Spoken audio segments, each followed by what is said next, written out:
Saludos cordiales amigos de la Data, quien les habla Juan Antonio Bravo. Estamos en un nuevo programa de Termómetro Político. El día de hoy vamos a conversar con Juan Fernando Yibisaca, que está candidato para la Asamblea Nacional por el Azuay, por la alianza Claro que se puede. Saludos cordiales, Juan Fernando. Gracias, estimado Juan Antonio, por darnos esta oportunidad y saludarles a todos ustedes. Y de corazón desearles un lindo día y si es noche, una linda noche. Juan Fernando, coméntenos, ¿por qué usted decidió, qué es lo que le motivó participar como candidato por el Azuay? Bueno, hemos pasado diferentes actividades aquí con nuestro compañero Yacu Pérez, ya estamos algunos años. Sobre todo nos ha movido las causas justas y aquí la causa más grande que hemos tenido en el Azuay durante muchos años. Y nos ha inspirado la lucha de Yacu Pérez, más de 30 años en la defensa del AU. Y hemos sido parte de esto, de este proceso también. Y ahora vemos más problemas en el Azuay.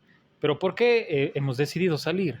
Porque realmente los jóvenes no se les ha dado la suficiente oportunidad. Hay jóvenes preparados, mujeres preparadas, que necesitan salir y necesitan mostrar que sí se puede, que claro que se puede hacer una política honesta, porque claro que se puede hacer una política de territorio y no solo de escritorio, porque claro que se puede legislar, fiscalizar y no solo pasar negociando en Carondelet. Juan Fernando, ustedes ya han salido al territorio, ¿verdad? ¿Qué es lo que les han dicho la gente, las personas? ¿Qué es lo que le piden?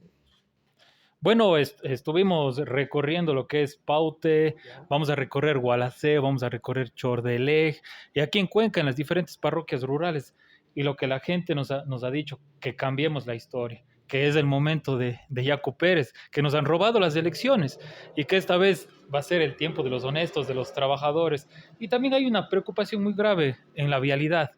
No hay cómo sacar los productos, no hay cómo nosotros salir a Guayaquil, no hay cómo ir por los cantones orientales. Entonces, bastante dificultoso potenciar el tema del turismo si no tenemos vialidad. Exactamente, justamente ese tema de la vialidad es un tema muy importante. Aquí en el Azuay vemos que existen muchas promesas de varios políticos, de varios ministros. Prácticamente la gente de Cuenca no les cree, pues no. Desde el Azuay, ¿cómo exigiría usted al Ministerio de Transporte y Obras Públicas que se entregue de manera oportuna ese presupuesto para tener como es, en mejores condiciones de habilidad del Azuay? Primero, recordemos cuando Yacu Pérez estuvo en la prefectura de la SUAY en un año y medio hizo lo que nadie había hecho en 10 años. Justamente el otro día estábamos visitando la vía Paute-Dugdug, está esa vía, está la otra vía Gualaceo-San Juan, entonces se hizo. Entonces, con Yacu Pérez vamos a transformar las, eh, la vialidad, vamos a ver eso. Pero sobre todo hay una ley que creo que no se ha socializado bien, la ley 047. ¿De qué consiste? La ley 047 consiste en las regalías de las ventas de las hidroeléctricas del 5% y el 60% de esto va a los GAT municipales.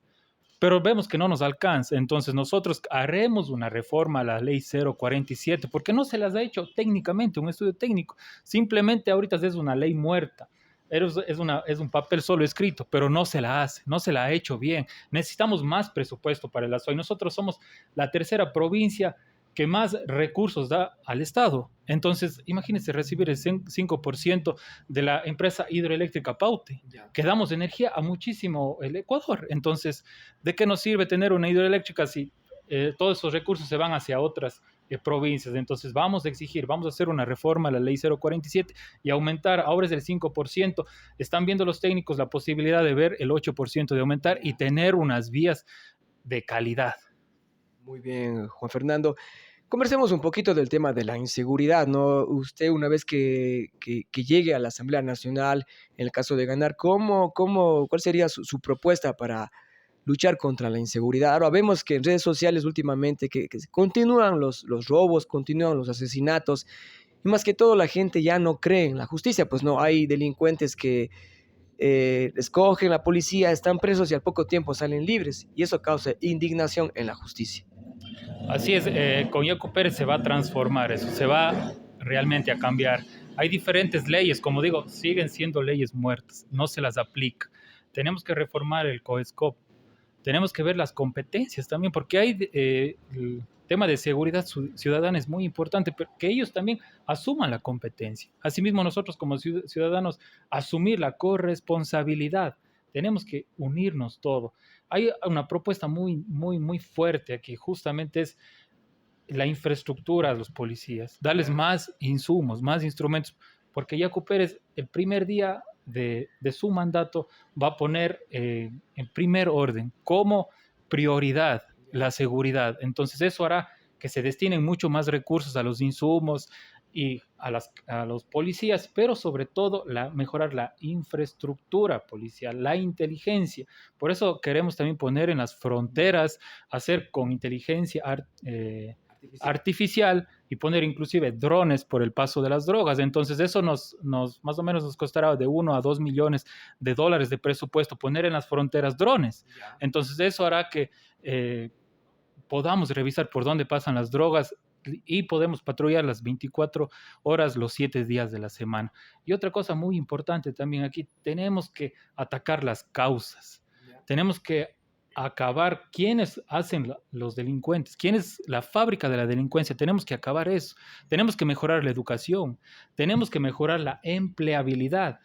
Porque con educación, con empleo, ya no existe eso. Vemos que estos últimos años de la pandemia, 200.000 niños salieron de la educación y ellos son los primeros que van a las bandas delictivas. Entonces tenemos que acabar las causas para acabar los delincuentes. Tenemos que nosotros potenciar la infraestructura educativa. ¿De qué nos sirve potenciar las cárceles, tener más presos si hay menos educación, si hay menos infraestructura en educación? Entonces eso tenemos que fortalecer. Hablando del tema del empleo, una pregunta que es muy importante, ¿qué es lo que se podría hacer a través de la generación de leyes, una vez que esté en la asamblea usted, en caso de que llegara a ganar, para que permitan a los empresarios a empresarios públicos y privados generar más fuentes de trabajo? Si vemos, mucha gente no tiene trabajo, no tienen trabajo los jóvenes, no tienen trabajo sus padres, ¿y qué es lo que hacen? Se frustran y terminan saliendo del país a buscar nuevos futuros en otros países. Primero tenemos que dar la estabilidad jurídica para que venga más inversión extranjera y para que los empresarios también se sientan tranquilos, porque hemos visto estos últimos años tal inestabilidad y el riesgo país ha aumentado bastantísimo. Entonces, ¿eso qué seguridad da para que inviertan los empresarios? Entonces, con Yacu Pérez a la presidencia, claro que podemos tener estabilidad económica, claro que podemos tener seguridad jurídica y en las leyes. Hay muchas leyes, pero no se las practica. Sigue siendo letra muerta.